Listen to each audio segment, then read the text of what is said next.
Foi. Graças e paz a todos e a todas. Sejam bem-vindos à live aí de o encerramento da EBD. A gente vai começar a compartilhar o link com os irmãos aqui. Agradeço a todos e a todas que já vão entrando aí para participar conosco. O Facebook está notificando vocês agora aí. E eu já vou enviar o link aí para os irmãos no grupo da igreja. Você que agora são 19 horas e 5 minutos, né? Você que às vezes entra aí depois um pouco mais tarde, a gente já iniciou a live nesse horário.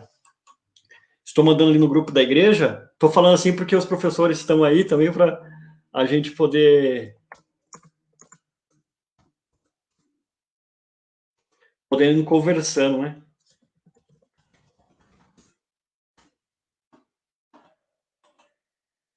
Beleza, graças e paz a todos e a todas. Estamos aí na nossa live. Beleza, o Everton tá aí. Boa noite, Everton. Deus abençoe sua vida. Obrigado por participar conosco. Everton, Deus abençoe. Obrigado por estar aí conosco. Deus abençoe sua vida. Fica aí, Everton, com a gente para a gente poder conversar. A gente está encerrando hoje o ciclo de Romanos. A gente andou estudando o livro de Romanos na nossa EBD, na nossa escola dominical. Está aí os professores. Já aqui de imediato agradecer os professores, professor Renan, professor Walter, professor Vinícius, pela dedicação ao ensino das escrituras, pela forma com que se reinventaram nesse tempo de pandemia.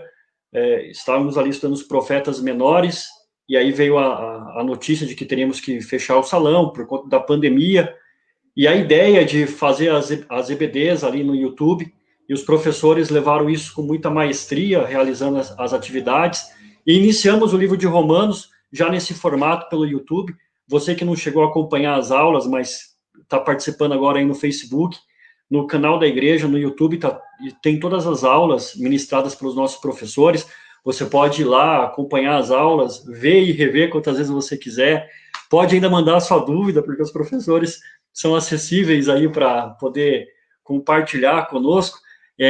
Agradecer demais ao Renan, agradecer ao irmão Walter, ao irmão Vinícius, por terem nos proporcionado esse momento de crescimento espiritual, esse crescimento bíblico, esse crescimento da palavra.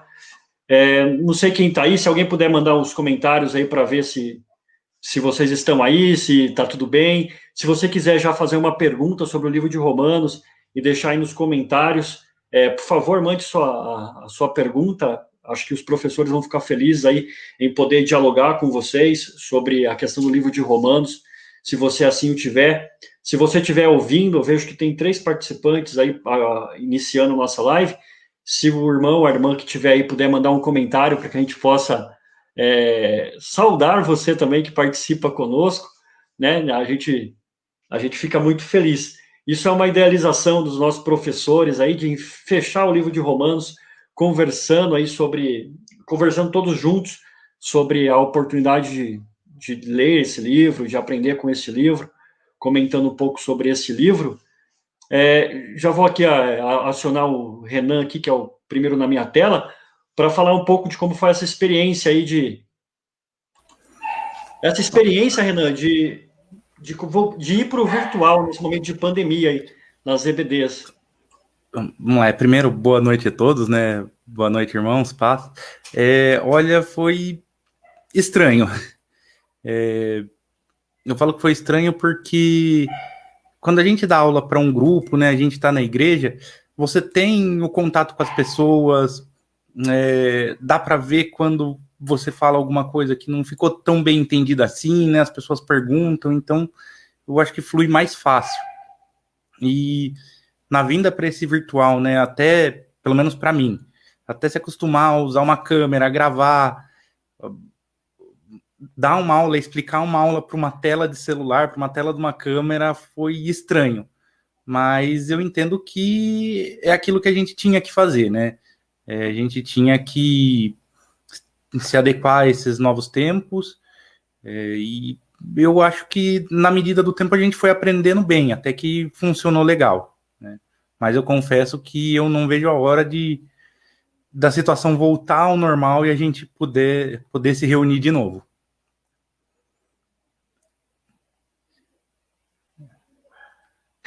Opa, obrigado, Renan. Deus abençoe aí.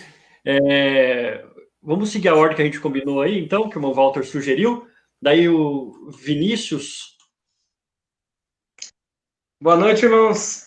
Eu estava mexendo na câmera aqui. Eu não sei, Jorge, mas minha câmera parece que está de um jeito, a de vocês está diferente. Não sei, vocês estão usando o computador? Sim? Eu estou no computador, Ah, então é por isso. Não, mas beleza, eu vou deixar assim. Em relação às aulas, é esquisito, né? Você falar para uma câmera durante 20 minutos aí, explicando a lição. E você não tem realmente esse contato, esse feedback, para saber o que o pessoal está achando. Então, você não sabe se você está explicando bem ou explicando mal. Mas isso não é o pior. Depois você ainda revê a sua aula e você percebe quanto tique nervoso que você tem, como que você fala mal, como que a sua dicção é complicada. Então, a aula online é também um desafio nesse sentido, né? E claro que, assim, você tem que tentar manter um ritmo do começo até o final do vídeo. Então, assim, é bem difícil controlar essa questão aí da aula online. Mas é um aprendizado, né? O pessoal adora falar a palavra agora, um novo normal, né? Fica até meio uma muleta, né? Agora tudo é um novo normal, um novo normal. Não sei se esse vai ser o novo normal, mas a gente vai ter que usar essas ferramentas que a gente tem ao nosso alcance aí para continuar trabalhando aí, né? Continuar crescendo como igreja. Amém. Irmão Walter.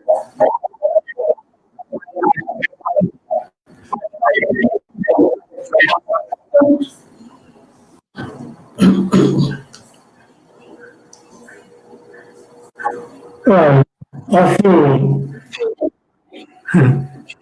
Amém. Então, vou falar, mas vou dizer antes para as pessoas que nos ouvem, nos assistem, que minha internet é um pouco. Então, pode haver um delay aí e na forma como vou ser ouvido até na hora que eu falar. Estou achando maravilhoso. Eu vejo que no meu trabalho, nas coisas que eu acompanho, refiro ao serviço público, há uma dificuldade das pessoas de avançar no modo digital. Então, se a gente pensar em termos da comunidade de igreja, acho que nunca vai ser superado, e nem tem que ser superado, já que isso é a essência mesmo da vida cristã, o relacionamento pessoal, não virtual, não digital, né? Mas é a coisa de estar junto. E, sobretudo, você poder abraçar as pessoas, né? Eu vivo muito de toques, assim, no contato físico, porque assim é que eu recebo as pessoas e espero passar alguma coisa boa para elas também. Então, isso daí, a gente vê que faz muita falta, né? É bem relativo, a gente é essa coisa do contato, né? De falação e tal. Mesmo quando somos introvertidos, silenciosos, a gente é disso, desse tipo de ajuntamento. Nós somos assim, aglomerantes, né? Fala também proibido, mas nós somos aglomerativos, vou querer dizer dessa forma. Mas entendo que a gente foi jogado no meio digital, que a gente não faria essas lives, essas aulas online, nem estou pensando que elas sejam excluídas de futuro. Mas há sim isso que o Renan falou, o que eu falei primeiro é um pouco do que o Vinícius falou, mas do que o Renan falou, já vou encerrar, tá, gente? Do que o Renan falou, é interessante observar que as aulas, nesse modo, elas são obrigatoriamente superficiais, né? A carga de profundidade que você faz em 50 minutos, em 40 minutos de aula, no contato, é mais profundo, é muito maior do que essa que você faz online, né? Ao mesmo tempo, se você abrisse para perguntas, e se as pessoas declararem que respondessem se interessando em fazê-las, isso iria embora. Então, a gente está aí já no meio de... Eu acho que isso teria sido muito positivo. Obrigado.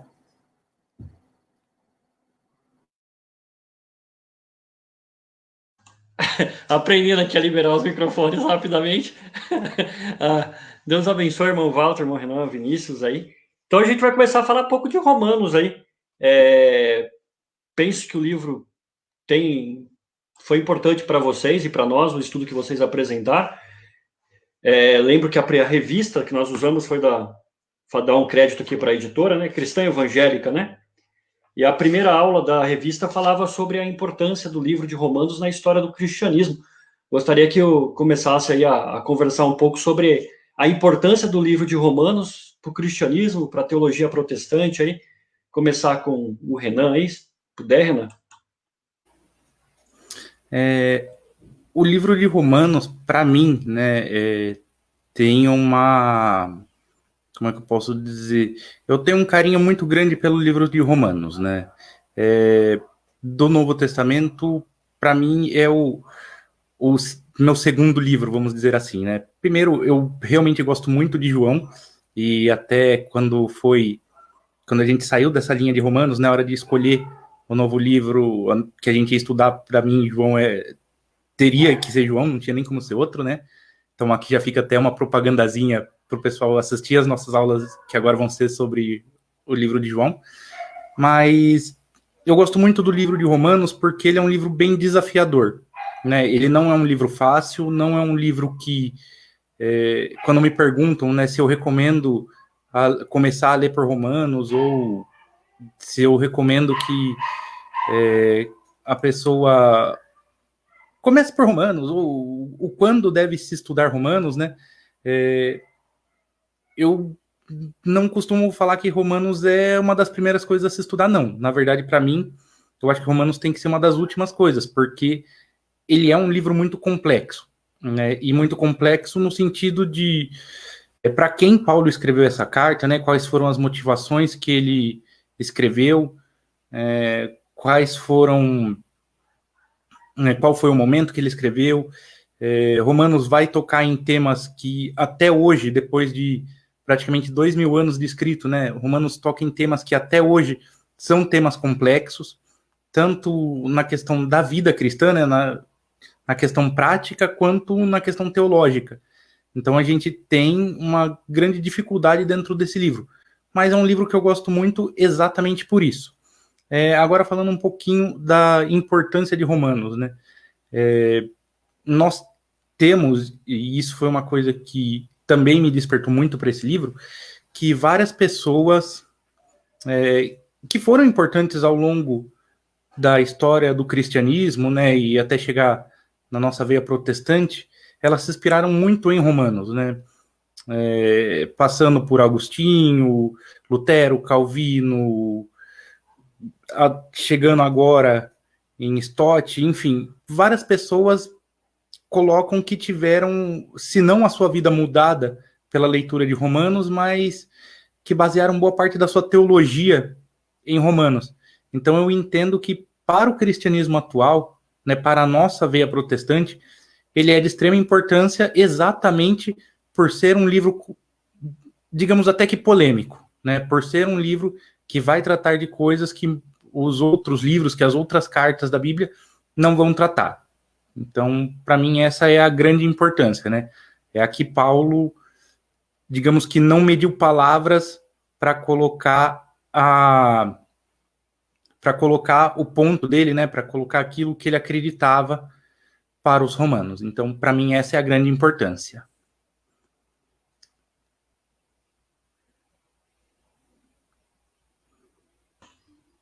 Opa, beleza, Renan. Obrigado. Vinícius? Eu gosto do livro de Romanos, porque o livro de Romanos ele é muito teológico, né? Ele tem muita doutrina que a gente utiliza hoje.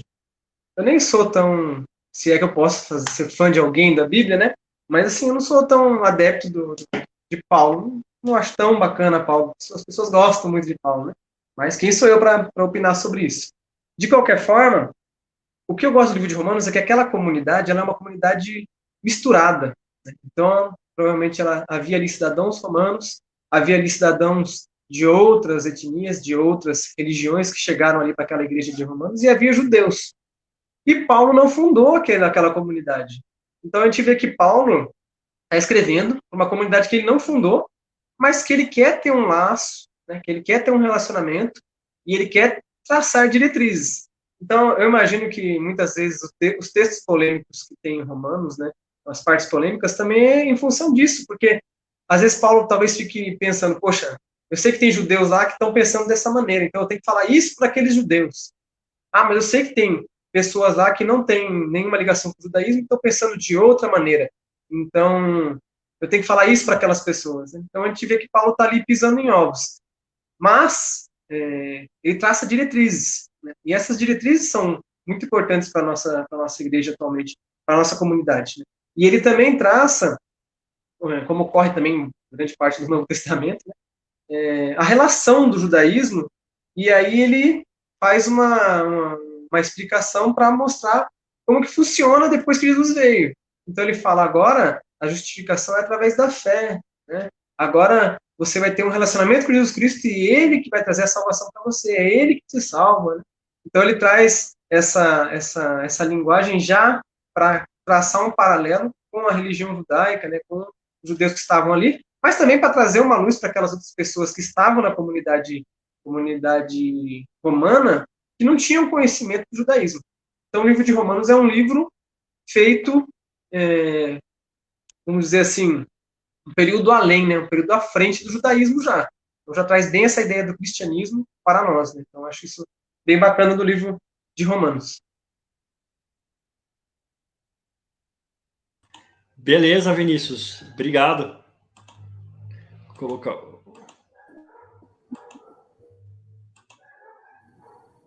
o irmão Walter, né, para nos falar. Então, é muito impressionante isso. A gente vê o Evangelho e ali as boas novas, a gente dizendo de forma muito rústica, né? Uma definição muito rústica, se me permitem, mas ali a gente encontra a salvação no bruto, né? Jesus é bruto, assim, vamos dizer, o reino de Deus é esse, sabe? Tudo muito complexo, na verdade, né? Tudo muito maravilhoso, atordoante, chocante, expansivo, atordoante. Jesus é um diamante que, jogado na areia, espalha tudo, areia e diamante, e aí você fica numa situação de fé, na verdade, né? Olha, eu acredito nessa luz, é aqui que eu vou, né? Mas tem tanta areia, eu posso ir para o outro lado, mas Jesus, ele faz isso, ele faz talvez essa comparação, essa metáfora não seja muito precisa, mas ele faz isso, ele é um esplendor de luz. Que já é em si uma grande novidade, né? Total novidade, total maravilha. E aí vem Paulo, da parte do Senhor também, e transforma, né, isso numa estrutura racional. Jesus, quando encontra Paulo, fala, olha, vai lá, diz para Ananias, fala para Paulo o quanto lhe cumpre sofrer pelo meu nome, né? Basicamente é isso, né? Olha, cara, você vai ralar por aí, você vai ligar, você não sabe de nada. Agora que você vai começar a tua trajetória.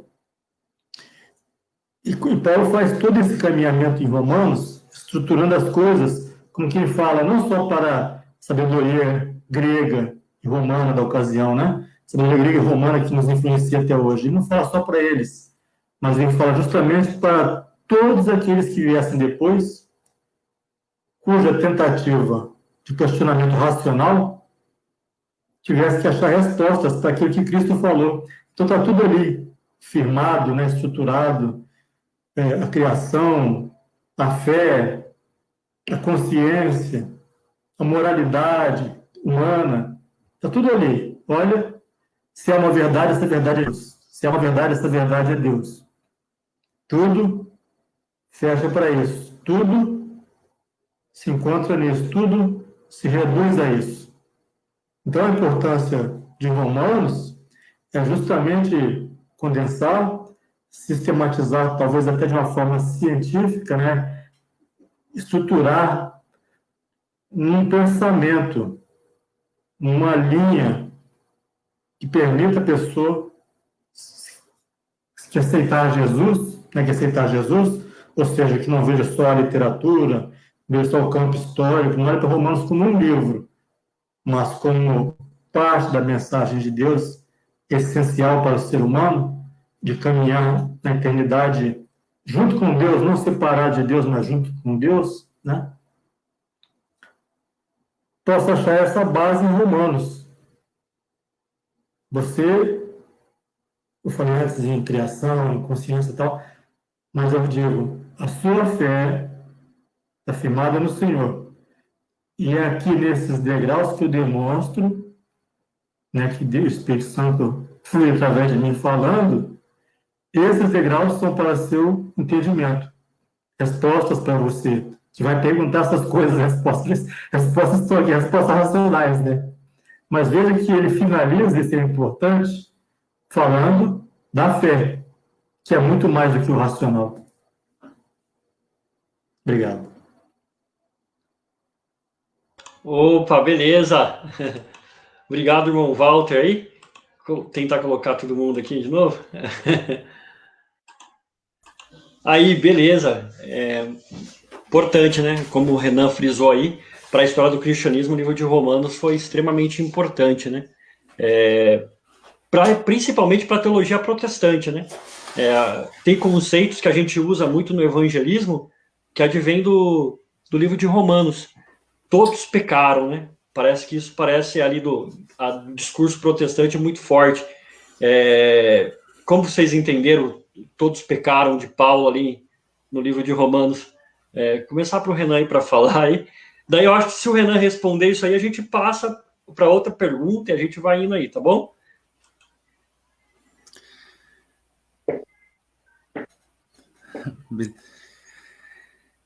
Bem, o Jorge já começou com uma bucha, né? Já veio com os 2 pés no peito, mas vamos lá. Essa parte, para mim, né, aqui evocando Romanos 3, é uma parte, para mim, muito emblemática, porque ela vai mostrar exatamente isso, né? Que todos pecaram e estão destituídos da glória de Deus. Então, que ninguém, em Adão, ninguém mais é digno de estar próximo de Deus, né? Então, esse é o meu entendimento, de que porque Adão pecou, a semente do pecado entrou no ser humano e ninguém mais está livre desse pecado. Só que para você chegar perto de um Deus que é totalmente perfeito, qualquer risquinho de imperfeição já é um absurdo perto dele, né? Já é uma mancha enorme. Então, uma analogia, se é que eu posso fazer uma analogia, mas eu gosto de pensar nisso, lembrando mais ou menos um professor que eu tive no técnico, quando eu fiz técnico de mecânica, e nas aulas de desenho técnico, né, a gente fazia o desenho e entregava para ele. E esse professor, ele era extremamente meticuloso. Então ele pegava todas as medidas e tudo mais, e se tivesse errado, ele mandava refazer, não apagar e corrigir, porque segundo ele, o papel ficava parecendo papel de pão, tudo amassado, tudo riscado, e por mais que fosse uma coisinha mínima. Então eu entendo esse todos pecaram algo lógico, aqui eu tô sendo bem simplista, né, mas algo mais ou menos assim, que às vezes pode ser que até no meio da humanidade tenha uma pessoa que a marca do pecado, que o pecado seja muito pequeno, mas mesmo esse pequeno pecado já é o suficiente para transformar toda aquela pessoa, vamos dizer assim, limpa, em algo tudo amassado e tudo feio, se comparado com a perfeição de Deus. Então, isso que eu entendo como a questão do todos pecaram, né? E para mim isso é bem interessante, né? Porque na sequência Paulo vai falar que já que todos pecaram, já que ninguém é justo de se aproximar de Deus, então como é que nós podemos nos aproximar de Deus? Através de Cristo, porque Cristo, ele, vamos dizer, ele pagou, ele, vamos dizer, é essa folha nova, né? Meio que faz o papel dessa folha nova, meio que ele nos apresenta a Deus como sendo perfeitos não pela nossa perfeição, mas pela perfeição dele. Então, eu entendo algo mais ou menos nessa linha. Opa, beleza, Renan. Eu acho que eu não sou um bom animador aí, o pessoal quiser mandar pergunta aí, ou colocar pelo menos o que tá achando da live aí, colocar palavras positivas, pessoal. Diga aí pra gente aí, o Vinícius está pedindo a palavra lá, deixa eu passar pro Vinícius lá. Legal informar o pessoal que, assim, não teve nada combinado antes. Foi só um negócio assim, ó, vamos lá. Vou soltar umas perguntas aqui e vocês veem que vocês vão responder, né? Então, assim, joga o Renan na fogueira já de cara, já. Esse todos pecaram é um negócio que fala assim, pô, todo mundo pecou, então ninguém tá livre aí desse peso. Eu vou falar um pouco, porque, se eu não me engano, acho que essa lição caiu para mim quando foi no rodízio lá, né? Que a gente fez um rodízio, né? E lá em Romanos, capítulo 2, versículo 14, diz assim o texto: os não-judeus não têm a lei, mas quando fazem pela sua própria vontade o que a lei manda, eles são a sua própria lei, embora não tenham a lei.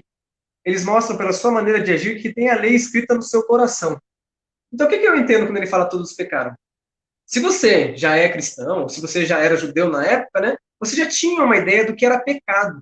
É uma transgressão à lei. Agora, quando ele está falando para romanos, tem pessoas ali que não tem nada a ver com a lei, que não são judias, né, que não tem nenhum tipo de ligação com a lei, não sabe o que é bem essa ideia de pecado. Né? E às vezes a gente tem que ter isso em mente também, quando a gente vai, não sei, pregar o evangelho, né? Quando a gente vai falar de Cristo, o que é o pecado? Ou como é que eu falo para a pessoa que ela pecou? Então, quando Paulo fala isso, parece que ele deixa entender o quê? Por mais que você não tenha nenhum tipo de lei, nenhum tipo de doutrina, né? Ninguém te ensinou uma religião ou uma filosofia, uma forma de viver. Ele está dizendo que no seu próprio coração você tem escrito um código de conduta, você tem um código que deve ser seguido. Então, quando ele fala todos pecaram, quer dizer que você, mesmo sendo alguém que não tem um ensinamento religioso, um ensinamento filosófico, ou uma doutrinação quando foi criança, ou em algum momento da sua vida, mesmo que você não tenha nada disso, em determinado momento você vai quebrar uma conduta que você tem para você que é correta. Então, mesmo você não sendo de nenhum tipo de religião, você tem uma lei escrita no seu coração. Então, quer dizer o quê? O cara lá numa tribo lá na África, ou uma tribo lá no Amazonas, o cara tem ali um código de conduta, tem uma forma de agir ali que é considerado correta. E ele vai e transgride aquele código, e muitas vezes ele transgride consciente, sabendo que está fazendo errado. E isso é o que Paulo fala, todos pecaram. Então, você está cometendo um pecado. Então, nesse ponto, ele inclui todo mundo. Quem é judeu, porque conhece a lei.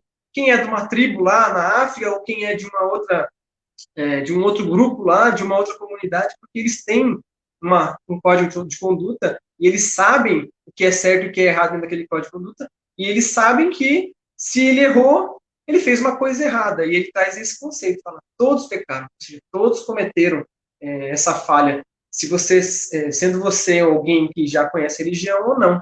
Né? Então, nesse ponto, quando ele fala isso, ele coloca todo mundo abaixo da linha do zero ali, né? Porque até esse momento, se ele não tivesse falado isso, ele poderia falar, olha, quem está nessa comunidade de Roma, mas não é judeu, não conhece a lei, então ele está livre, a raia não vai pegar nele, vamos dizer assim. Mas não, ele fala assim, todos pecaram, porque até quem não é judeu tem a lei escrita no seu coração. E aí, quando ele transgride essa lei, ele sabe que ele transgrediu. Né? Talvez ele não tenha uma ideia ampla, uma ideia completa do que é transgredir ou fazer aquilo ali de forma incorreta, mas, no fundo, ele diz que no coração, né, está escrito no coração, ou seja, na consciência da pessoa, ela sabe que ela está agindo ali de uma maneira errada. Então, se todos pecaram, coloca ali, todo mundo ali abaixo da linha do zero ali, e aí depois ele vai começar a falar sobre o evangelho, né? Falar que todo mundo precisa, então, se reconciliar com Deus. Independente de você ser judeu, grego, ser de uma tribo, ser um índio, ser de qualquer lugar aí, né? Beleza? Opa, beleza, Vinícius. Deus abençoe. Ótima explanação, hein? Passar por Bom Walter lá e fazer já uma pergunta para ele sobre como ele enxerga o livro de Romanos no plano de salvação. Então, para o irmão Walter fica aí essa questão de como ele enxerga o livro de Romanos aí, como ele vê o livro de Romanos dentro desse plano de salvação. Eu não sei quanto tempo nós temos, Jorge, que outra pergunta também é anterior. É importante dizer que no entendimento clássico, no entendimento tradicional, perdão, a gente sabe que pecado é uma situação de desobediência, digamos, natural do homem em relação a Deus, né? Pensando assim, em termos imediatos, Jesus fala que a gente deve ser como criancinhas que seriam levadas pelo seu pai, né? confiando no Pai e seguindo adiante, não tomando decisões próprias que o afastem desse Pai. Mal comparando, mas porque essa coisa de relacionamento pai e filho, tem uma mudança mais complexa. Mas Jesus se refere a ser como uma criancinha na mão do Senhor. Então, naturalmente, que a gente faz nossas escolhas longe de Deus. Em regra, fazemos assim, né? Não consultamos, digamos assim. Essa situação é uma das coisas que manifestam a nossa desobediência natural a Deus, né? Ou seja, o pecado é a desobediência, nós naturalmente somos pecadores, porque naturalmente criamos nossa própria história, não é uma coisa de pai, eu posso fazer isso, pai me conduz, eu quero seguir seus passos, pai me orienta, pai, sabe, a gente não trabalha assim. E eu estou falando também rapidamente, pensando até na questão do tempo. Agora, quanto a que o senhor falou agora, é interessante o plano da salvação, sim, Romanos se insere em toda a Bíblia dentro do plano da salvação. Mas a pergunta que parece ingênua em princípio, não é, pois em Romano, Paulo mostra os alicerces da conduta de Deus para alcançar o ser humano, seja na criação, né? Ou seja, quantas maravilhas há à nossa volta, as que enxergamos e as que não enxergamos e que manifestam a glória de Deus, não é isso? Um pouco disso que o Vinícius falou também, ele pôs em nós uma consciência. E essa consciência, quando a gente atravessa ela, a gente pula ela, a gente sabe exatamente o que a gente está fazendo, né? Ou até se não sabemos, mas em seguida sabemos, né? Puxa, isso é uma coisa que eu não deveria ter feito, né? Pois minha consciência me indicava tal. Então, essas questões estão em Romanos, cada uma delas, a criação, a consciência, a moralidade humana, que tem essa coisa aí arrasadora do 3:23, todos pecaram, não tem moralidade humana, não tem gentio, não tem judeu, não tem essa história, todos são iguais, todos vivem em seu estado de afastamento de Deus, né? E para completar, ele fala exatamente isso, que há uma fé, e essa fé te coloca na situação seguinte, há uma continuidade para o seu espírito, mas essa vida, só é eterna, se começando aqui, você continua depois. E quando eu falo depois, eu falo depois da morte física, você continua a andar com Deus. E essa única forma é pelo meio do Senhor Jesus. Então, esse plano da salvação está em Romanos, né? Manifestação de Deus para te alcançar. Por uma manifestação geral, uma revelação geral. Pela sua consciência. Você tem uma consciência. Uma galinha tem consciência, né? Um tigre, uma onça, uma cobra, uma minhoca. O ser humano tem consciência. E ele tem essa consciência para aproximá-lo de Deus. Mas ele vive a situação dele ser pecador. Ou seja, ele tende a fazer coisas que o afastem de Deus. É a sua condição natural, né? Pois, entre aspas, porque o natural seria obedecer ao Senhor, buscar obedecê-lo enquanto atravessamos aqui essa existência, né? E, posteriormente, continuar mandando com Deus, por meio do Senhor Jesus. Então, o plano da salvação está aqui, em linhas gerais. Obrigado. Opa, obrigado, irmão Walter. Tentando adicionar o pessoal aí.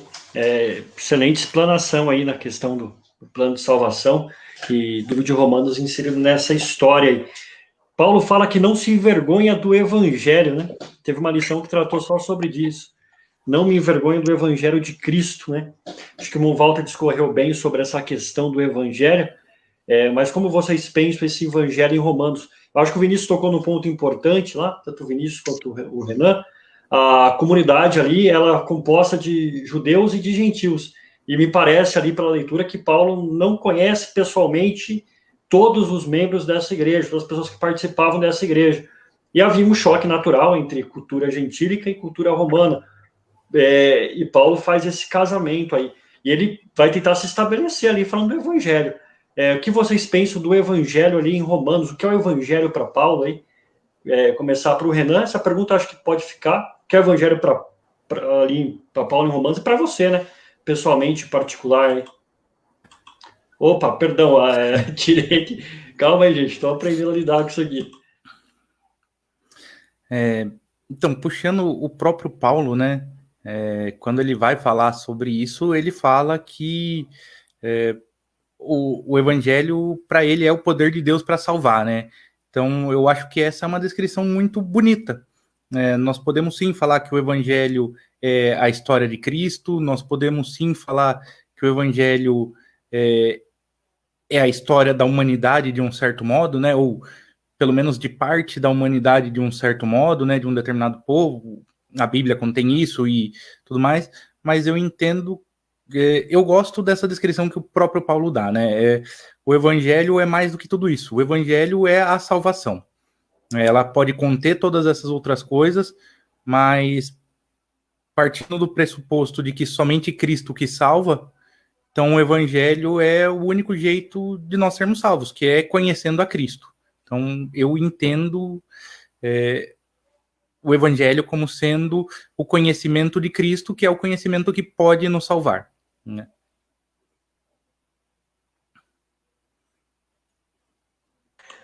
Amém.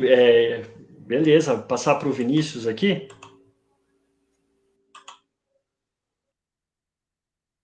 Essa afirmação de Paulo de não me envergonhe do evangelho, né? Bom, como é que eu vou falar isso? Mas, olhando a forma como Paulo escreve, a gente tem essa ideia de que Paulo não tinha conhecido ainda aquela comunidade. Então, Paulo não tinha plantado aquela igreja. E nós sabemos que Paulo plantou muitas igrejas. E todas elas, ou não sei, né? Não sei se todas, mas provavelmente todas, não foi em Israel. Todas foram fora de Israel. Então, Paulo já tinha esse amor aí pelos gentios, vamos dizer assim. Mas Paulo não plantou essa igreja em Roma. Então, quando Paulo fala, eu não me envergonho do evangelho, às vezes eu dou uma olhada e penso, bom, talvez Paulo esteja falando assim, ó, eu não fui aí, mas eu não tenho vergonha do que eu estou dizendo aqui. Eu estou dizendo do evangelho que eu prego, né?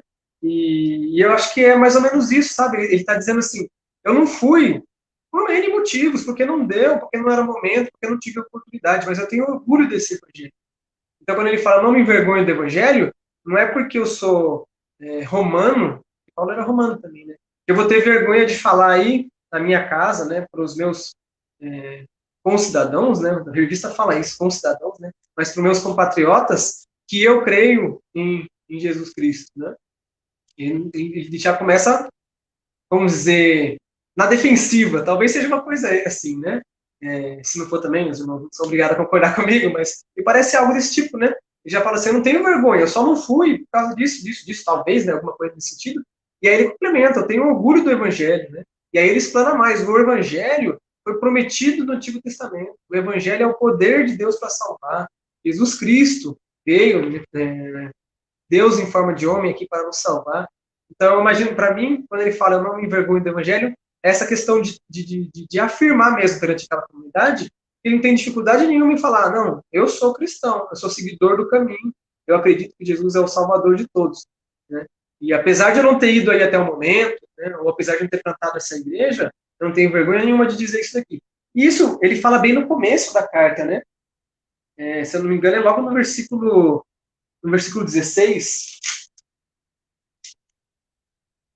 ele fala no versículo 16, logo no capítulo 1, versículo 16, eu não me envergonho do evangelho, pois ele é o poder de Deus para salvar todos os que creem, primeiro os judeus e também os não-judeus. Então ele já fala logo no começo. Então é uma forma, ele estava se apresentando, né, falando quem ele era, que ele era apóstolo de Cristo, então dá uma conotação de que ele não conhecia muito bem, e depois ele fala, não tem vergonha nenhuma, tá, gente? E aí depois ele vai discorrer no resto da carta, e aí ele vai trazer toda essa aula teológica que é pra gente um tesouro, né? Mas esse eu não me envergonho do evangelho é uma exclamação que falta pra gente, né? Falta pra gente em muitos momentos, a gente falar assim, não, eu não me envergonho do evangelho, eu tenho orgulho disso daqui que eu tô falando. Mas eu acho que para mim é mais ou menos isso que me parece. Beleza? Obrigado. Opa, beleza, Vinícius. Nosso irmão Walter. Então, pastor, legal isso que o filho fala, né, Vinícius? Se a gente pensar em termos envergonhar em relação a Paulo, a gente até poderia ir longe. Ele tem hoje, bom, se situando, né, pensando em termos de contexto, acredito que o cenário de Paulo, religioso e filosófico, era muito mais opressivo do que aquele que vivemos hoje. Hoje é mais liberal, dado até em termos mesmo dessa abertura que o cristianismo proporcionou, a cultura opressiva, que era a cultura do Império Romano, que era a cultura greco-romana. O que eu quero dizer assim, pastor, quando eu penso, né, Vinícius, Renan, aqueles que nos assistem, dizer assim, a gente tem uma situação de um homem fariseu, ex-fariseu, que se apresenta para os fariseus, que se apresenta para os saduceus também, que eram as doutrinas dominantes do judaísmo do tempo de Paulo, para dizer assim, eu acredito num Deus homem que morreu e ressuscitou e está no céu. Eu acho que nessa crença ingênua há muitos motivos para uma pessoa que se coloca diante de uma situação, de uma cultura dispensada em termos do judaísmo, a cultura de um Deus único, no qual esse Deus único, no entendimento de Paulo, é Yahvé, e também o é para os judeus, mas esse Yahvé tem essa situação de se manifestar como Jesus e como Espírito Santo. Ao mesmo tempo, esse Deus único não se comporta na idolatria do Império Romano, Império Militarista Romano, ou da cultura dominante que os gregos ainda exercem, temos de sua influência sobre aquele mundo ali, mundo helênico, né, de influência helênica, e dentro do romanismo também, do Império Romano também. Ele se apresenta como alguém que é de uma fé simples, mesmo sendo ele intelectual, né, um homem perfeitamente articulado, dominante, em termos da sua formação religiosa, e viajado e culto, mesmo sendo essa pessoa, ele fala, olha, eu acredito nisso, e não me envergonho disso, não tem razão para me envergonhar, porque o que muda a vida das pessoas, o que salva as pessoas, é essa explosão aí, esse poder, essa bomba atômica, essa dinamite, né? É isso que é o Evangelho do Senhor para todo aquele que crê. Porque ele fala, em outros momentos, que nós falseamos, né, a verdade de Deus, construímos uma realidade à parte, que nos separa de Deus. O Evangelho rompe isso. Ele abre o teu olhar, e é para abrir o teu olhar, da estrutura maligna que o homem fez no seu estado de rebelião. Né? Não sozinho, há a participação do sobrenatural que é maligno nisso. Mas, enfim, o homem escapa dessa teia pelo Evangelho de Cristo, pelo Evangelho do Senhor. E essa é a importância que ele tem para mim, e creio que tem para todo crente. Ele abre o teu olhar. É para abrir o teu olhar, para você não se deixar dominar por estruturas transitórias, ou pelo menos que você possa enxergá-las e atuar falando de uma luz, única luz, que é o Senhor Jesus. Acho que é por aí, né? Opa, amém. Há uma expressão que eu acho brilhante no livro. É cheio de expressão fortes, né, no livro de Romanos, e uma delas, eu acho que é um grito de Paulo, miserável homem que sou, naquela tradução um pouco mais antiga, a revista corrigida, miserável homem que sou. Só falar aqui das pessoas que estão acompanhando aí, o pastor Ed está aí, pastor Ed Carriel, Deus abençoe, pastor, obrigado. Ivan passou por aí também, pastor Ivan da Adventista, Deus abençoe, pastor Ivan, obrigado por participar aí com a gente. Irmã Maria do Socorro, irmão Josué Valim, Deus abençoe, obrigado por participarem, por estarem acompanhando a live aí. E esse grito de Paulo aí é muito marcante, eu acho marcante, né? Miserável homem que sou, que abre a porta para ele falar de que agora estava em Cristo Jesus e nenhuma condenação há. E um tema recorrente aí, talvez que apareça muito forte na nossa na teologia protestante, é a justificação pela fé. Daí queria ouvir aí dos nossos professores um pouco sobre justificação pela fé. Quem eu posso começar aí? Alguém quer levantar o dedo para começar a justificação pela fé? Não, então... Então vai no sorteio. Qual que é a pergunta, Jorge? Volta aí de novo, volta para a pergunta aí. justificação pela fé, né? Eu acho que para a teologia protestante aparece essa justificação pela fé. A justificação não se dá pelas obras, mas pela fé, né? Falar um pouquinho disso, que é importante para a questão dessa teologia protestante, da gente que fala e enfatiza muito a graça, né? Daí o Vinícius quiser falar um pouco sobre justificação pela fé. O que você pensa, Vinícius, tá bom? Precisa claro, ser... claro. É que eu só entendi você falando de justificação pela fé e passou o microfone, depois eu fiquei pensando se era uma pergunta ou se tinha que só explanar. Mas Não, pode explanar, perguntar, o que você quiser fazer. Perdão, tô errando aqui. Vai lá, repete. É para falar, não é para falar, né? Quando o Paulo fala de justificação pela fé, ele está trazendo ali também, vamos dizer, porque quando era um judeu, para ele ser justificado, ele tinha que seguir certos procedimentos lá, né? E fazer lá oferecer lá o sacrifício dele. Então, tinha, né, um ritual. Aí Paulo vem e fala que você vai ser justificado através da fé. Mas o que significa isso ser justificado? Então, basicamente é o quê? Para você ser considerado alguém que pode ter um contato com Deus, né? Que pode ser salvo por Deus, você tem que ser justo. Né? E você não é justo, nem nunca vai ser por suas próprias forças, né? E aí que Paulo joga essa ideia de justificação pela fé, porque ao contrário de religiões não protestantes, né, algumas trazem essa ideia de que a justificação é também pelas obras. Então parece algo como um salário, algo que você pode talvez alcançar, né? E Paulo, quando ele fala justificação pela fé, ele tenta combater isso, porque ele vai dizer que você sozinho, por si próprio, você não tem mérito nenhum para chegar em lugar nenhum. Então ele fala que você só é justificado através de Jesus Cristo. Mas como você vai ser justificado através de Jesus Cristo? Bom, você precisa crer, né? Você precisa ter fé, que ele tem poder, né, para te libertar, para te deixar puro ali, para ser visto por Deus como alguém justo.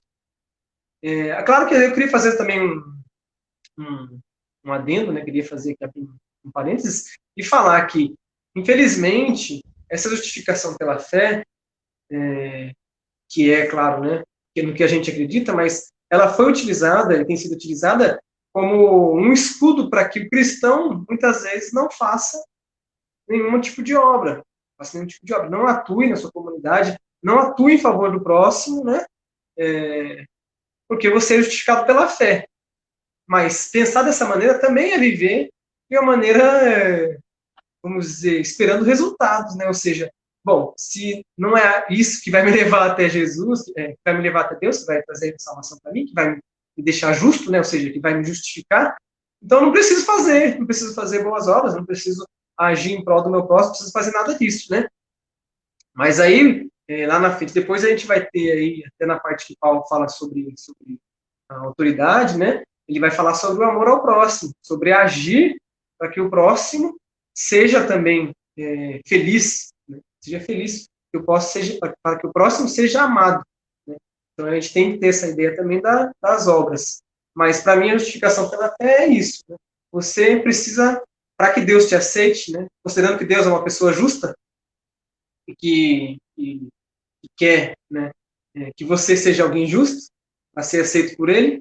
Então, para que você seja aceito, é somente através da fé em Jesus Cristo. Né?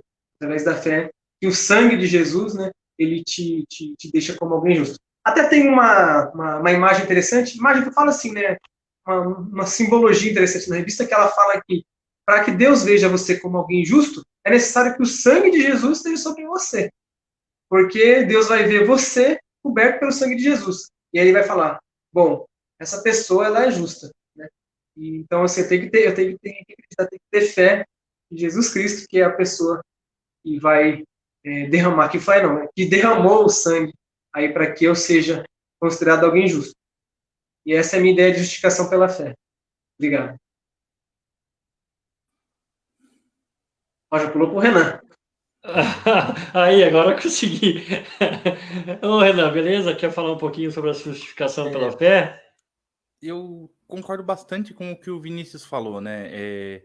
A questão da justificação pela fé, nós acreditamos sim que nós somos justificados apenas pela fé, né? Não por obras, o que é um grande contraste entre o cristianismo evangélico, né, e, enfim, o cristianismo de um modo geral e 90% das outras religiões, né, porque quase todas as outras religiões sempre vai falar, sempre vai colocar o homem barganhando com o divino, seja para se salvar ou seja para ganhar alguma coisa, né, e já dentro do cristianismo, não, nós temos que a salvação é realmente unicamente através da graça, e a justificação é somente pela fé, né? Nós não temos poder moral para barganhar com Deus, né? E o que eu concordo bastante com o Vinícius é que isso realmente foi e ainda é usado de muleta para quem não quer fazer nada. O que é você se negar a fazer as coisas é absurdamente, como é que posso dizer? É absurdamente incompatível com o evangelho, né? Até Paulo vai tratar um pouquinho mais para frente, quando aí falando sobre graça, mas eu acho que dá para puxar o mesmo raciocínio, né? Quando ele fala lá de, então eu vou pecar muito para que tenha muita graça e acabou, né? Ele vai falar que não, isso é um pensamento hipócrita. E eu penso que é algo bem parecido na questão da justificação, né? Poxa, então eu vou deixar de fazer as coisas porque Deus, a minha justificação vai ser pela fé, né? É só eu acreditar e eu não preciso fazer nada. Isso é um pensamento hipócrita, né? Esse é um tipo de pensamento que sequer deve passar na vida do cristão, né? Ok, eu sou justificado pela fé, mas o meu irmão ainda precisa de mim. O amor é um mandamento, né? Jesus vai falar que o amor é o segundo mandamento, mas está colado ali com o primeiro, que é amar a Deus sobre todas as coisas. Então, amar o próximo tem que ser assim, extremamente próximo de amar a Deus, né? Então, se você tem uma fé, essa fé ela é atuante, né? Eu não acredito que exista uma fé que não atue. Eu acredito que existem pessoas que fingem ter fé, se auto-enganam até algumas vezes, mas uma fé que não é atuante, né? Uma fé que não se move em favor do próximo não pode ser chamada de fé, né? Esse é o meu entendimento. Embora eu confesso que possa até ser parecer meio rígido, mas eu gosto de ter esse entendimento exatamente para a gente não cair nessa falácia de é só ter fé. Não, você tem fé, mas você tem que agir, porque se você não agir, você não tem fé. Opa, beleza.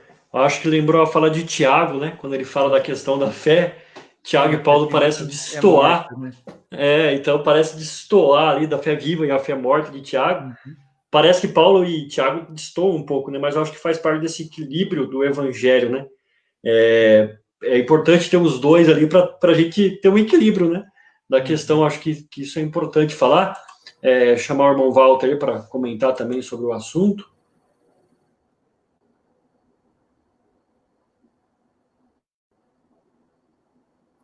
Sou eu? Então, essa passagem que o pastor falou no início, eu botei isso aí por causa do delay, tá? Eu vou ler essa versão aqui, que está no capítulo 8. Acabei de marcar. Desculpa, gente, é rápido aqui, tá bom? 8:23.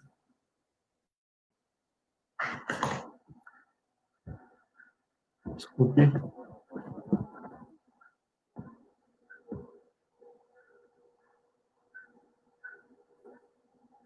Na verdade, 7:23, estava falando de memória, né? 7:23. E 7:24. 7:24. Infeliz de mim, quem me libertará deste corpo de morte? Graças sejam dadas por Jesus Cristo, Senhor nosso. Então, tentando ficar ao lado aí das coisas importantes e belas que os meus irmãos Vinícius e Renan destacaram, vou falar de duas situações bíblicas. Eu acho que isso complementa um pouco mais do que foi dito, né? Pois cabem muitas coisas aí. O ladrão na cruz. as obras que ele fez, o exercício que ele praticou. E a gente não sabe outras coisas que, de repente, boas que ele fez. Mas o que definiu suas escolhas foi roubar. Roubava, vendia, talvez tenha sido preso 3 vezes, mas agora está preso para a morte e está crucificado com Cristo. Senhor, quando entrar no teu reino, lembra-te de mim. Ele pede para Cristo. E Deus fala para ele, hoje mesmo estarás comigo no paraíso.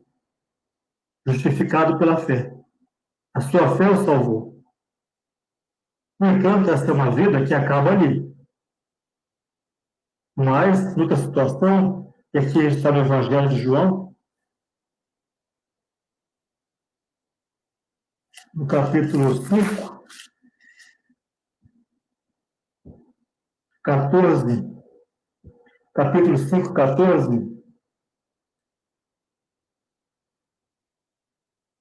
que é um homem paralítico que ele tinha curado, tá?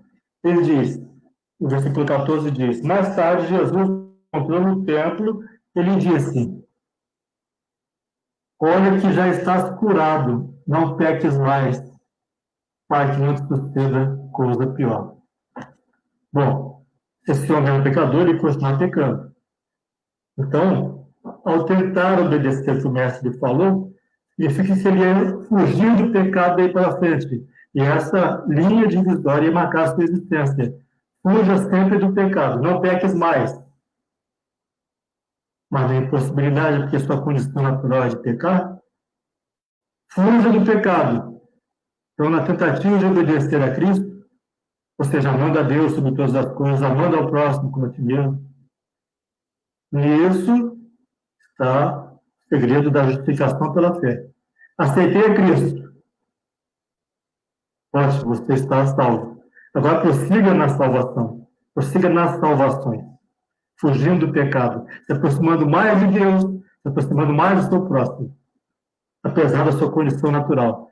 Justificação pela fé. Faço isso porque faz sentido pela fé no sobrenatural de Deus que eu faça isso. Porque desse lugar onde a minha fé se realiza, que Deus enxerga, isso faz sentido. E é esse sentido que eu exerço, pela fé. Obrigado. Opa, amém. A gente já está indo para 1 hora aí de live, né? Já temos aí 1 hora, né? A gente começou, acho que umas 19h03, agora no meu relógio que é 20 horas e 3 minutos, que a gente caminhando aí para 1 hora de live. No entanto, tem um assunto para a gente fechar aí, a gente está entrando num período aí no Brasil de eleições, né? E houve uma lição que foi tratada sobre essa questão da cidadania, pensando nessa questão da política. Há um texto que é muito polêmico em Romanos, polêmico que eu digo que às vezes na história do cristianismo já foi usado para manipular, para muitas vezes coibir as pessoas, a população, na questão da política, né? Acho que foi o Vinícius, vou começar com o Vinícius, depois se expande aí para os demais professores, e o Vinícius, que eu acho que foi a aula dele, se não me falha a memória. Acho que para a gente encerrar, tá bom? Daí a gente começa isso aí e a gente vai caminhando para o encerramento aí. Opa, mexi aqui na câmera. Esse texto de Romanos está lá no capítulo 13, versículo 1, diz assim, na minha versão aqui, a nova tradução da linguagem de hoje, diz assim, obedeçam às autoridades todos vocês, pois nenhuma autoridade existe sem a permissão de Deus, e as que existem foram colocadas nos seus lugares por ele. Assim, quem se revolta contra as autoridades está se revoltando contra o que Deus ordenou, e os que agem desse modo serão condenados. Somente os que fazem o mal devem ter medo dos governantes, e não os que fazem o bem. Se você não quiser ter medo das autoridades, então faça o que é bom, e elas o elogiarão. E aí o versículo 4, que é uma coisa que a gente tem que levar em consideração quando a gente for ler esse texto, a gente pode parar de ler o 4, pelo menos, porque diz assim, porque as autoridades estão a serviço de Deus para o bem de você, mas se você faz o mal, então tenha medo, pois as autoridades, de fato, têm poder para castigar. Elas estão a serviço de Deus e trazem o castigo dele sobre os que fazem o mal. O que acontece? Quando a gente pega esse texto aqui, o pessoal perpetuou aí, né, principalmente quem é político, principalmente quem é ditador, né, uma espécie de político ditador aí, ele fala que ele tem que ser obedecido acima de todos, né? Então ele está acima de todos aí, acima de tudo e acima de todos, e ele tem que ser obedecido porque ele é aquela autoridade ali. Então, talvez ele se baseie aqui no texto de Romanos. Agora, eu quero que os irmãos vejam a situação que Paulo está escrevendo isso daqui e como que ele está lidando ali com aquela situação. A gente tem aqui o Império Romano, tá? O Império Romano, que foi quem estava dominando Israel ali. Então, os caras estavam dominando aquela nação de Israel. Né? O Império Romano, depois a gente vai ver, que matou cristãos, né? Fazia aquele show de horrores lá no Coliseu, né? Onde colocava cristãos e leões, e aí virava aquilo lá. Aquilo ali era tudo oficial, aquilo ali era do Estado. Tá? Então, assim, havia autoridades que estavam ali, e aquilo ali era algo regular. Então, a gente pega Paulo e fala assim, viu, tá tranquilo, obedeça às autoridades, né? Porque foi Deus que colocou ela ali, então, para isso tem que ficar ali. Fica ali, permanece ali e tá certo desse jeito. Só que no verso 4, ele fala uma coisa que dá um nó na nossa cabeça. Porque ele fala assim, as autoridades estão a serviço de Deus para o bem de vocês. E fala assim, a autoridade está ali para fazer o bem e para castigar o mal. E aí a gente tem uma luz interessante quando a gente fala sobre as autoridades no texto de Romanos. A gente tem que ter isso em mente. Quando fala em autoridades, a gente não está falando só de uma pessoa especificamente, de alguém que se denomina ali o enviado ali, o rei, o Messias, ou alguma coisa do tipo, né? A gente não está falando disso, a gente está falando de leis, né? A gente está falando de leis, falando de constituições, né? Está falando de diretrizes, né? E estamos falando de diversas autoridades policiais, delegados e promotores, juízes, né? Só que o Paulo, quando ele coloca isso, ele traz uma ideia de que Deus estabeleceu aquilo ali para que a comunidade, e vamos colocar de uma maneira geral, a comunidade secular, não só cristã, tá? Fala que a comunidade, para que a sociedade vivesse em harmonia e houvesse convivência, né? Houvesse uma forma de conviver ali saudavelmente, né? Então, o que significa isso? Significa que alguém tem que aplicar penalidades para determinado tipo de condutas de determinados cidadãos. Essas condutas más desses cidadãos têm que ser penalizadas de diversas formas, né? Sei lá, prisão ou outra pena alternativa, alguma coisa nesse sentido, para que haja uma proteção das outras pessoas, né? Para que o bem prevaleça ali nessa sociedade, nessa comunidade. Só que quando a gente pega isso, a gente vê que muitas vezes está sendo subvertido, ou seja, está sendo alterado a ideia, que é o espírito da ideia, vamos dizer assim, né? Que é a raiz disso daqui, né? A ideia que é a raiz disso daqui é isso. Praticar o bem, penalizar o mal. Então, legal, essa é a ideia por trás disso aí. Só que os governantes e os governos fazem muitas vezes leis injustas, eles agem de forma injusta, eles agem de forma corrupta, né? Eles agem de forma torpe, de uma maneira geral, e depois eles tentam enfiar esse texto aqui igual abaixo para que a gente aceite e fale, não, ó, tá escrito lá, obedeça às autoridades. Mas aí se a gente pega e continua lendo o restante do texto, mais para frente, ele ainda vai falar sobre amar uns aos outros, né? A partir do verso 8, ele diz assim, não fiquem devendo nada a ninguém. A única dívida que vocês devem ter é a de amar uns aos outros. Ou seja, vocês precisam ter essa dívida de amar uns aos outros. Então, essa foi realmente a lição que eu caiu na minha vez. Então, assim, é uma dívida que a gente tem que procurar ter, a de amar uns aos outros. Agora, como é que eu posso falar que eu estou amando determinada pessoa sendo que eu estou permitindo que uma lei seja injusta com aquela pessoa, ou que uma autoridade seja injusta com aquela pessoa, ou que uma autoridade seja injusta com aquela determinada população, ou país, ou prefeito, ou cidade, ou governo, né, ou estado? Então, vai contra a ideia básica do texto. A ideia básica do texto é aquilo que foi estabelecido é para que haja, né, uma segurança jurídica, né, para que haja uma forma das pessoas, independente das suas religiões, conviverem. Agora, eu não posso pegar isso aqui e falar, não, tá certo aquele cara fazer tudo aquilo ali de errado, né, extinguir os índios, ou então maltratar determinada etnia, né, por eles serem negros, ou por eles serem brancos, ou por eles serem índios, ou por eles serem japoneses, ou então por eles serem judeus, né? A gente tem aqui o exemplo da Alemanha nazista, onde Hitler era uma autoridade, né, e era a maior autoridade da Alemanha na ocasião, né? Então, não posso pegar, usar esse texto e falar, não, foi Deus que colocou ele lá porque Deus queria assim. Não, Deus deu ferramentas para que o povo institua leis, institua constituições, institua os seus representantes. Então, na verdade, a autoridade é o povo. Né? Para mim, essa é uma visão que eu tenho, é o povo. O povo não sou eu, não é você. O povo é o povo. Uma comunidade maior, um número maior de pessoas. Né? E eles instituem as autoridades que eles acham justas, e eles fazem as leis que eles acham justas. Agora, isso é uma coisa que vai sofrendo mutações. Né? Então, se há 50 anos era justo, era legal a mulher não votar, né? A mulher nem ter CPF, por exemplo, hoje a gente já não pode falar isso. Então, hoje a gente já tem uma ideia de que aquela lei era uma lei injusta, uma lei que não trazia progresso, não trazia bem para essa parcela da comunidade, que são as mulheres, que são 50% pelo menos da sociedade. Então a gente tem que ter sempre essa imagem na nossa cabeça de que as autoridades têm que ser respeitadas, sim, né? E desde que elas estejam contribuindo para o bem. Isso aí tem que ser uma coisa analisada mais profundamente, né? Não é o que eu acho que é bom ou o que eu acho que é ruim, né? Mas sim o que a comunidade, o que a sociedade acha que é o correto. Né? Então isso é uma coisa que a gente tem que trazer. Me delonguei um pouco aí, mas acho que a gente vai encerrar a live. Acho que eu não vou falar mais, acho que não vai ter mais nenhuma rodada, né, Jorge? Pode passar para o próximo.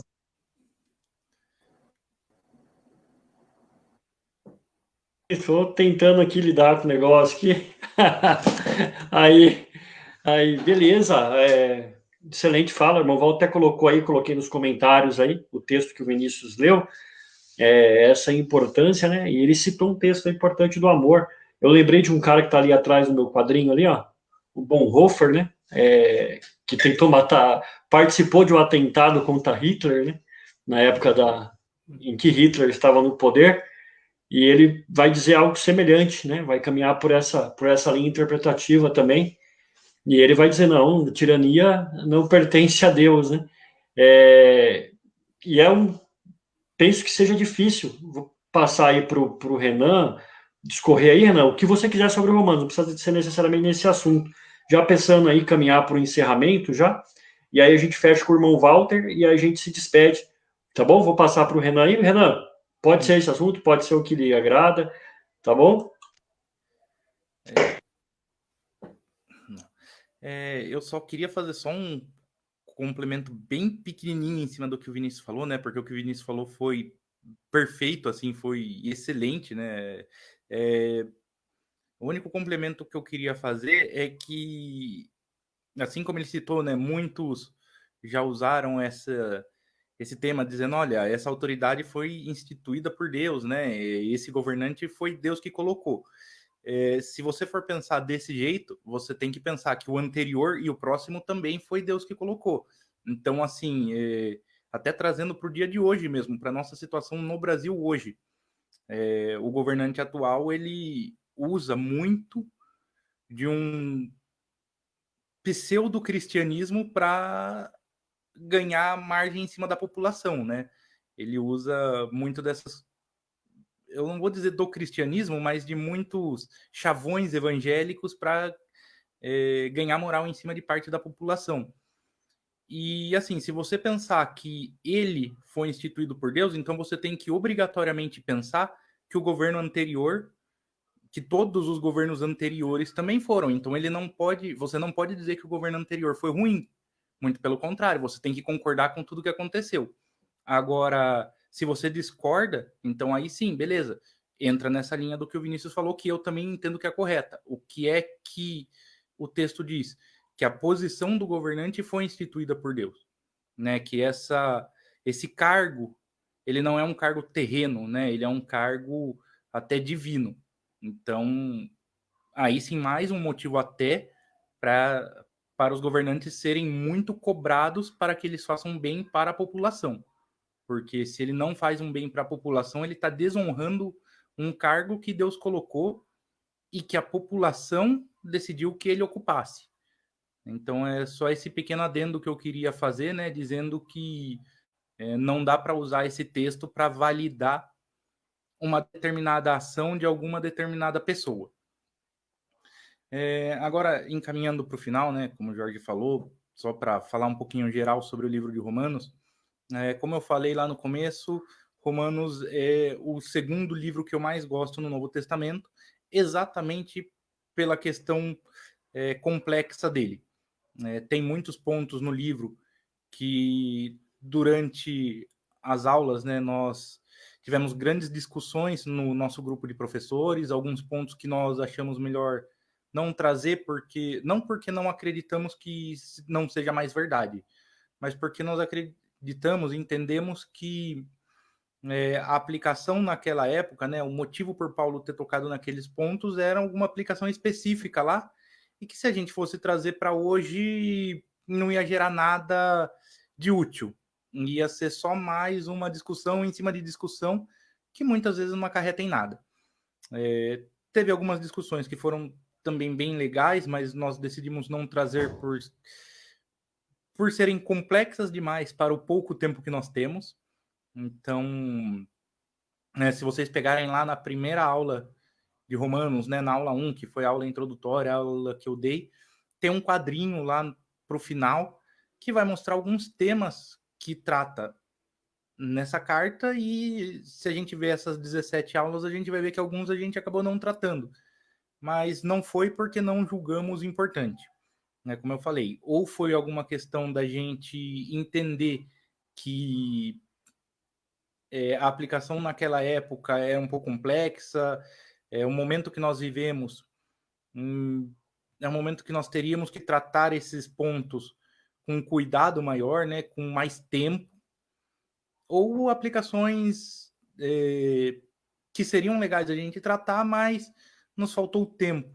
E então eu acho que isso foi uma coisa assim que me marcou bastante, né? Nós tivemos que selecionar o que dava para falar pela nossa questão de tempo, pela nossa questão de disponibilidade mesmo. Tá aí mais um motivo do porquê eu acho que porque eu não vejo a hora de voltar a ter aulas presenciais, né? Porque aí grande parte desses temas nós trataríamos em aula ou depois da aula, enfim. Nós teríamos um momento melhor para falar. Mas, como eu falei, Romanos é o segundo livro que eu mais gosto do Novo Testamento, né? Então, eu encorajo todo mundo a ler, mas não fazer uma leitura superficial. Para aqueles que querem estudar Romanos, estudem um capítulo por vez, meio capítulo por vez, né? Se nós pegarmos qualquer Bíblia, ela sempre vai ter divisões, né? Vão ter subtítulos dentro dos capítulos e tudo mais, então às vezes vale a pena a gente até estudar, se quer um capítulo inteiro, né? Estudar aí, sei lá, uma porção de 8 versículos, de 5 versículos, que tratam um tema de forma mais fechada. Então, acho que é isso que eu queria deixar aqui, gente. Estudem Romanos, mas com paciência, tenham um material de apoio. Como eu falei, Romanos é complexo, tem muito sim da época, tem o fato de Paulo não conhecer pessoalmente aquela comunidade, então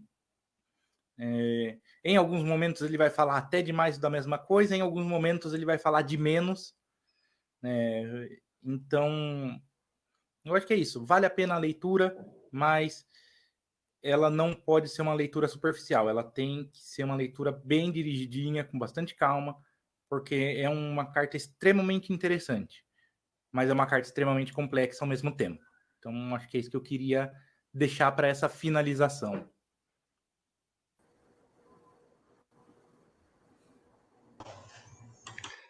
Ouviu o nosso irmão Walter, né?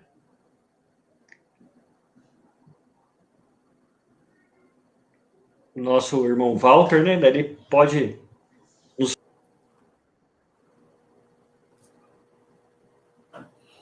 Então, eu vou tentar ser breve, pastor, irmãos. Claro que se você pega esse 13:4 aí, né, capítulo 13, versículo 4 de Romanos, se você for pensar um pouquinho sobre ele, você vai logo ver disso. Porque, ainda falando da NTLH, porque as autoridades estão a serviço de Deus para o bem de você. Isso é muito interessante, pois coloca o Estado na condição de alguém que existe para servir o ser humano. É muito poderoso, isso foi feito há mais de 2 mil anos atrás, ou seja, toda a linha de pensamento que vai na ideia de que o ser humano existe para servir ao Estado, vai contra a ação de Cristo. A ação de Deus, isso é impressionante demais, porque as autoridades estão a serviço de Deus para o bem de você. Agora, se a gente pensa no Antigo Testamento, isso também é uma novidade no planeta da parte de Deus, a lei mosaica igualava a todos. Tanto é que os profetas normalmente, frequentemente, se insurgiam contra os poderosos. Eu não ouvi o jeito que o Renan falou, por questões de transmissão, mas o Vinícius falou coisas muito precisas ali sobre a conduta do cidadão diante do Estado. E havia essa lei na antiguidade judaica, e todos estavam sujeitos, e os poderosos entraram em conflito com os profetas, os profetas entraram em conflito com os poderosos e contra a sociedade, porque a lei igualava a todos. E o cristianismo atualiza isso, é uma evolução disso. Porque no versículo 10, do capítulo 13.10, vai dizer, deixa eu ler literalmente nessa outra versão aqui, o amor não pratica o mal contra o próximo. Eu acho que um dos irmãos falou, eu lembro se o Vinícius ou o Renan, foi Vinícius, porque não ouvi Renan direito também. De sorte que o cumprimento da lei é o amor. Ora, se você faz um ato, por exemplo, protege um terrorista, não há nisso da sua parte como governante, amor. Resta até fugindo daquilo que é justo.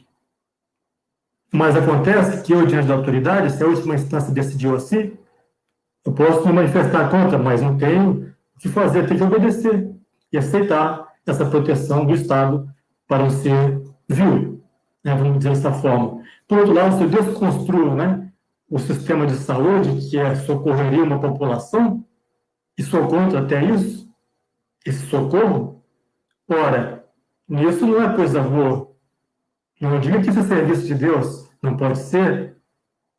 Então, na relação com o governante com a política, há uma situação do exercício da cidadania se manifesta na liberdade de expressão, mas, efetivamente, se há uma situação de desobediência à lei, uma desobediência civil, portanto, o norte disso é a lei do amor. Há amor nisso? É por isso que Bonhoeffer tenta eliminar Hitler por amor ao restante da humanidade. Então, são essas questões. Eu estou partindo de um exemplo radical que o pastor Jorge mencionou, do Bonhoeffer, mas lembrando que, a partir desse norte, a gente pode entender que, para Deus, é sempre a lei do amor.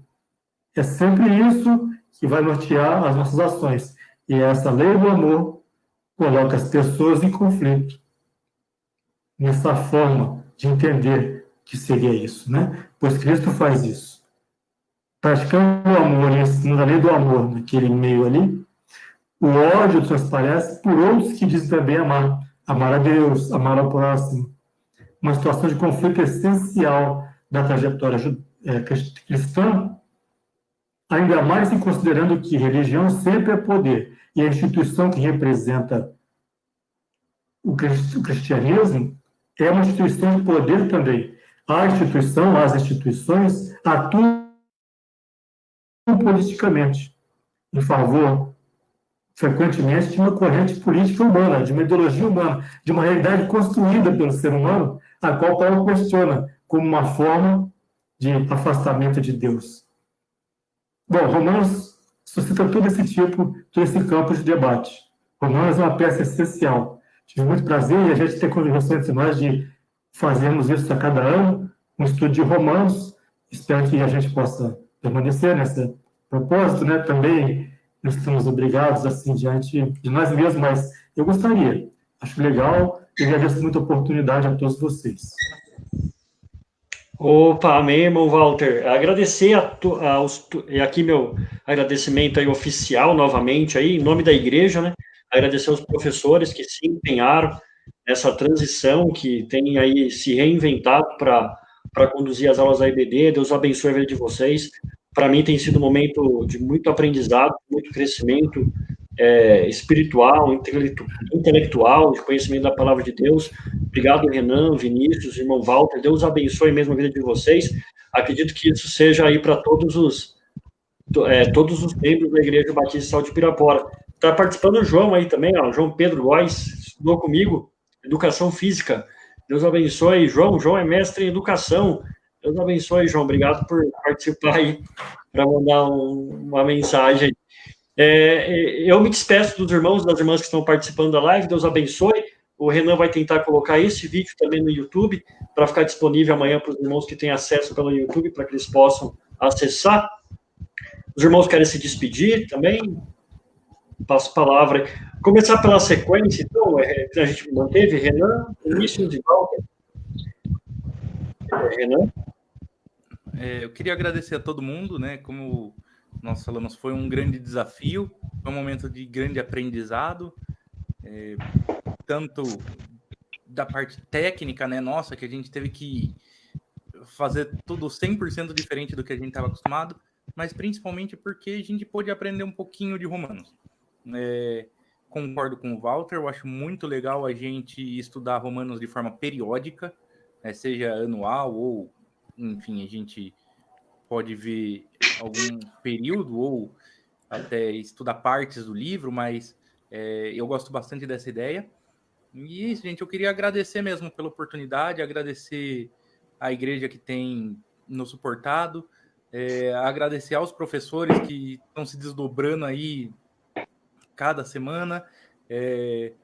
Eu até pedi um pouco de desculpa aos professores, porque eu sei que eu sou meio chato, então eu já mandei mensagem cobrando o Vinícius, cobrando o Walter, já mandei mensagem cobrando todo mundo, porque estava na correria, e eu sei da correria de todo mundo, eu sei que esses dias todo mundo aqui estava na loucura, então eu agradeço demais vocês, gente. Brigadão.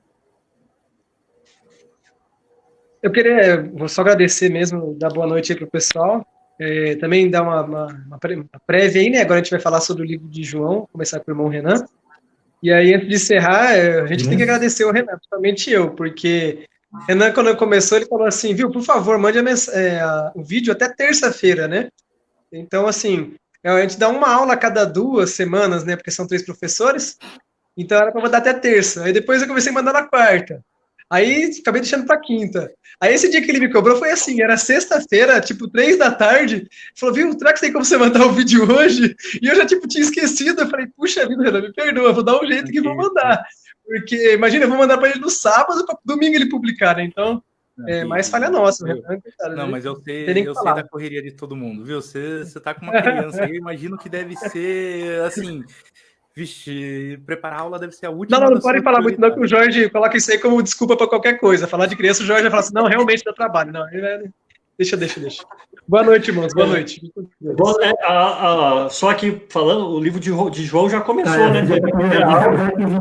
Porque as minhas eu mando no sábado, quase domingo de manhã eu estou mandando, né?